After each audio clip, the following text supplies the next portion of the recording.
ये तो फिल्म हमने हमारे लिए बनाई है, अपने लिए बनाई है, तो दिखा क्यों रहे हो लोगों को? मत दिखाओ। As a film this tiger is one of the best tigers as the script and the plot. Khesari भैया की आने वाली नई फिल्म डंस की चर्चा अब सिर्फ इंडिया में ही नहीं बल्कि इंडिया से बाहर पाकिस्तान वगैरह में भी हो रही है। जी हां, आप देख सकते हैं कि कुछ यूट्यूबर्स ने पाकिस्तान के जो हैं उन लोगों ने रिएक्शन दिया है खेसारी भैया की इस मूवी के बारे में।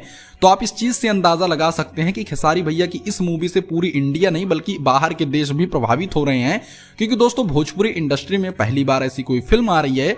और दोस्तों आपकी जानकारी के लिए बता दें कि खेसारी लाल यादव ने डंस मूवी का जब ऐलान किया, इनका जब टीजर आया, तो उसको लेकर बॉलीवुड के भी बहुत सारे लोगों ने खेसारी लाल यादव के बारे में बहुत अच्छी अच्छी बातें बोली हैं। लोगों ने शुभकामनाएं दी हैं कि भोजपुरी इंडस्ट्री साउथ इंडस्ट्री की तरह इसी तरह से ग्रो होती रहे।